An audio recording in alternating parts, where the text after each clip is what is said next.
Et bonjour amis Nissarteux, aujourd'hui le débrief du match entre Nice et Montpellier. Alors ouais, je suis pas à Nice en ce moment, je suis en Grèce, comme tu peux le constater derrière avec les belles montagnes et tout ça. Mais quand même, j'ai regardé le match et représente Nice, bien sûr, même jusqu'en Grèce. Donc voilà, match entre Nice et Montpellier, match hyper important, match qualificatif pour l'Europa League. Match pour la 5e place et surtout match contre notre premier concurrent qui est Montpellier qui était juste derrière nous. Donc le premier quart d'heure de jeu, il est pas trop mal, il y a de l'envie, il y a du jeu, il y a des décalages, il y a des actions. Je pense à Saint-Maximin qui fait un centre sur la tête de Ballot qui passe juste à côté. Mais je trouve qu'il manque le petit truc pour être au-dessus. Parce que ce match-là, en fait, c'est un match à 6 points clairement. C'est un match pour la place à l'Europe. C'est un match pour la 5e place. Et si Paris remporte la finale de la Coupe de France, c'est un match où on n'aura pas besoin de faire de tour préliminaire. Donc les gars, réveillez-vous. Réveillez-vous. Il faut y aller. Il faut les prendre de suite. Et il faut leur mettre la pression, tuer le match. Même en 30 minutes, fini campagne, on fout le bus, on joue la défense. Et au moins, on assure les 3 points et on assure un peu d'air à cette 5e place. Et surtout qu'on voit qu'à la fin de la 15e minute, une grosse réaction Montpellier-Rennes qui passe juste à côté. Bon, le seul qui a un peu plus envie que les autres, je trouve, c'était Alan Saint-Maximin qui était très déterminé, très en feu. Il était à fond, il était là, il faisait des doublements, il faisait des débordements. Mais encore une fois, aucune finition. En fait, Alan Saint-Maximin, ce que je te reproche, c'est que tu fais beaucoup d'actions, mais sur toutes tes actions, c'est trop de manque de finition. Fais-moi un peu moins d'actions, mais une finition au top à chaque fois. Et je te garantis qu'on aura beaucoup plus d'occasions de but à mettre au fond. Surtout qu'on sait que à tout moment, Montpellier, ils peuvent marquer. Ils jouent en contre, ils peuvent marquer. Alors, après, on a des réactions de Balotelli qui met une frappe. À la 40e, frappe de Saint-Maximin, un arrêt de Lecomte, le gardien montpellierin.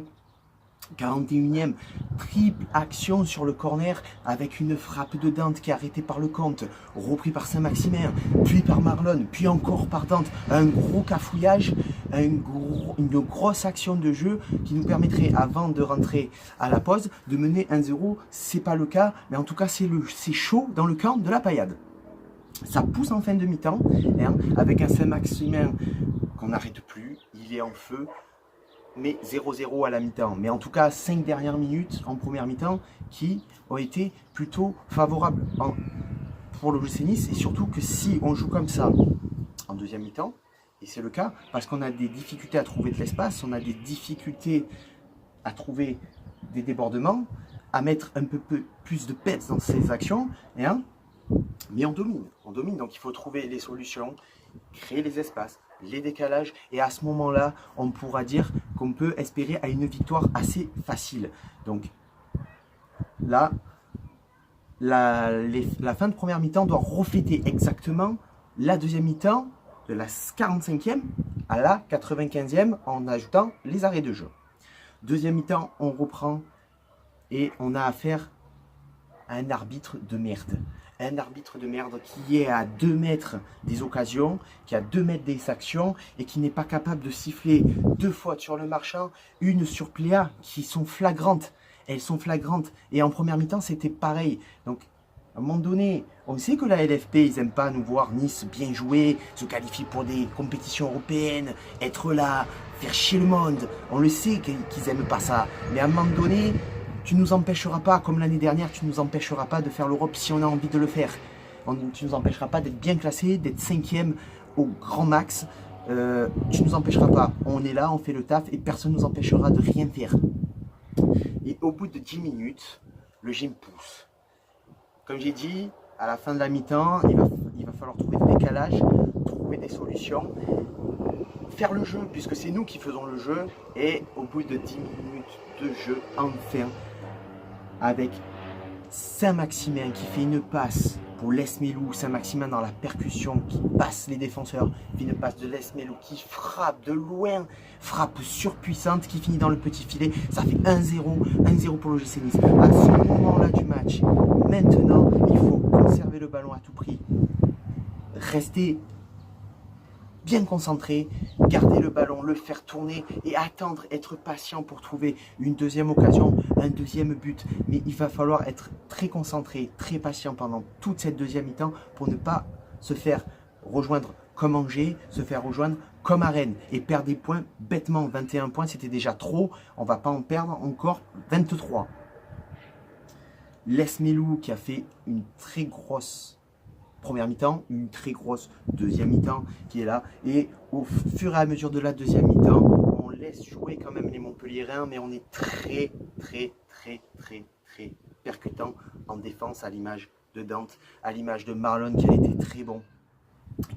Très bon. Balotelli, pour moi, il y en a qui disent qu'il a été bon, moi je trouve qu'il a été très moyen parce que dans ce match on a absolument besoin de lui, il n'a pas été là. Il a fait quelques actions, il a distribué un peu le jeu, mais il n'a pas été très présent et très percutant dans ce match. Et, les changements, 3 changements qui viennent à 10 minutes de la fin de jeu avec le Bihan qui rentre à la place de Balotelli, Sarr qui rentre à la place de Saint-Maximin et Cyprien qui rentre à la place de Tamézé. Toujours ces changements très tardifs, mais 3 changements à 10 minutes de la fin qui ont permis à cette OGC Nice de ressouffler, d'avoir 3 joueurs de 109, de centrés, qui ont pu tenir la baraque. Quand je pense à Cyprien et à Malang Sarr, l'équipe a été assez bonne. On ne va pas dire qu'elle a été superbe. Dans le top 3, je mettrai numéro 1, bien sûr, Lesmelou, puisqu'il a été buteur, mais il a été en plus de ça très bon. Je mettrai deuxième Saint-Maximin, puisqu'il a été en feu tout le match, même si la finition est encore mauvaise. Il faut l'encourager ce garçon, parce qu'il est très bon. Et quand on va le perdre, il va nous faire très mal. Et en troisième position, je mettrai bien sûr et encore El Comandante qui a tenu la baraque et qui a permis à cette défense niçoise de ne pas encaisser de but. Du coup, on récupère la 5e place. On est seul 5e au classement à la fin de cette journée, peu importe les 2 matchs qui vont venir. Donc ça fait plaisir. Et donc là, il va falloir prendre les points contre Strasbourg. La semaine prochaine, samedi, il va falloir prendre les points parce qu'après, on va se déplacer à Marseille et ça va être une autre partie. Il va falloir au moins espérer et viser le match nul contre Marseille. Voilà, Strasbourg, c'est encore un match à 6 points. C'est un match très important. Et pour moi, petit pronostic, parce qu'on a du mal contre Strasbourg à jouer. Alors moi, je te dis un petit 2-1 pour Nice. Ça serait pas mal. Toi aussi, mets ton commentaire et mets-moi ton pronostic sur le match de Strasbourg-Nice et je te ferai une petite dédicace dans le débrief face à Strasbourg. Sur ce, ciao, viva la Bayeta et Issa Nissa.